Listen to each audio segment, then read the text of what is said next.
Alrighty everyone, gosh I'm full. Today, in our Free-to-Play boss guide in 3.4, we're going to be fighting against Setekh Wenut. Hopefully that was right. My area of expertise is Mandarin and English.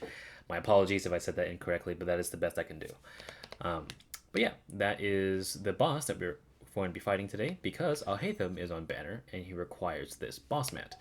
And luckily for us, the boss is actually extremely straightforward.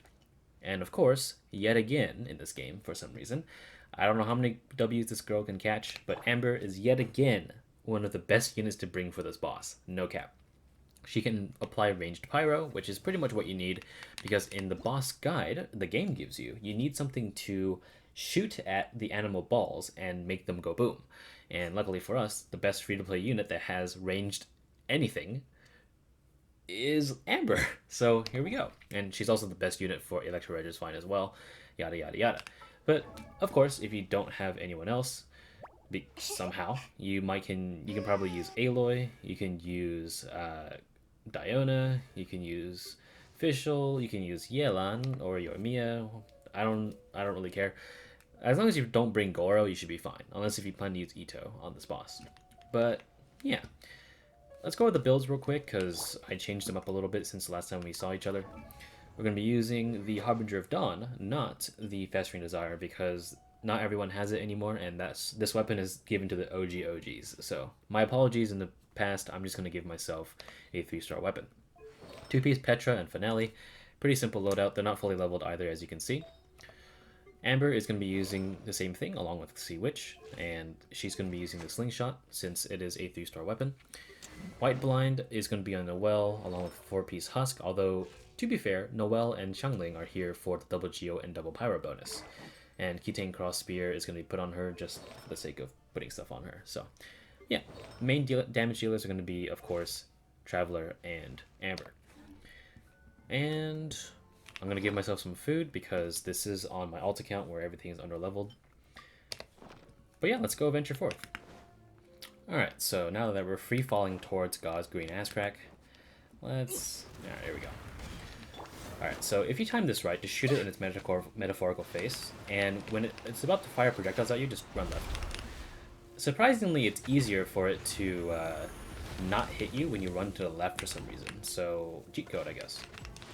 But after you do it the second time, it's going to start its next phase. At least, I think this is the next phase.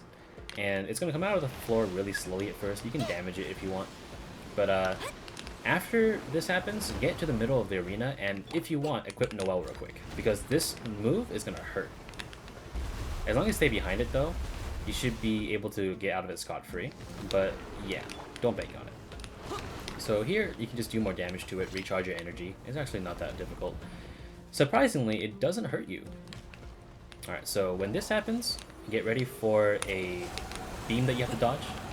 And if you do it too early or too late, like I did over there, it's going to hurt you.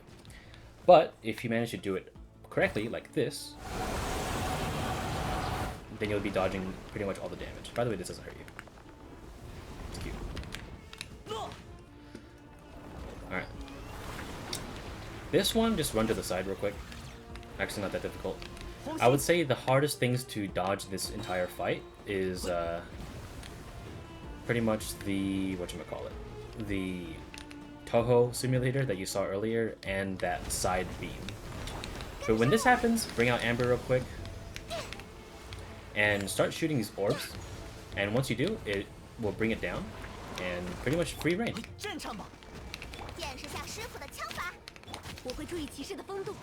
And the DPS phase doesn't last too long, but it's just enough for you to do anything like a Raiden burst or maybe an Ito burst or whatever you really want.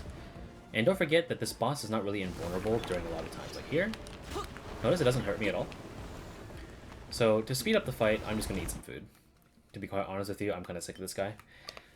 But just continuously attack it and you should be fine. It's not really giving me much of a challenge anyway, so... All you have to do is just dodge the occasional attack, stay behind it like this, and you should be good to go. Pretty good. Recharge my energy, and that's pretty much the entire boss fight. There's literally nothing else to it, and I don't think you should be afraid of this boss, since all it really does is kind of pussyfoot around you and fire a few projectiles at you sometimes. But yet again, see this? I'm just going to fire at it with Amber real quick after it. Let's get these up.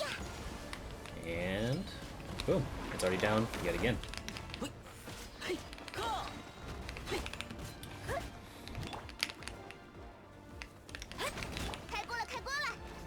Alright, and pretty much, yeah, like I said, that's the entire fight. No joke. So I'm going to fast forward to when I beat it. Maybe like 2,000 years later, by the way. And we should be good to go.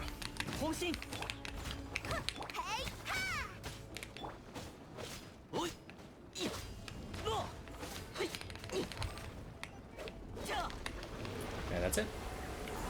That's the boss fight. And that's pretty much all I have to say for this boss fight. Sorry that I got hit a few times. That was my bad skill issue. But otherwise, just make sure you don't stray too far. Although, I have been able to manage to cheese the boss fight by standing on this ledge when it spawns in those Anemo bullets. But by that time, I mean, I feel like you're just wasting your stamina at that point.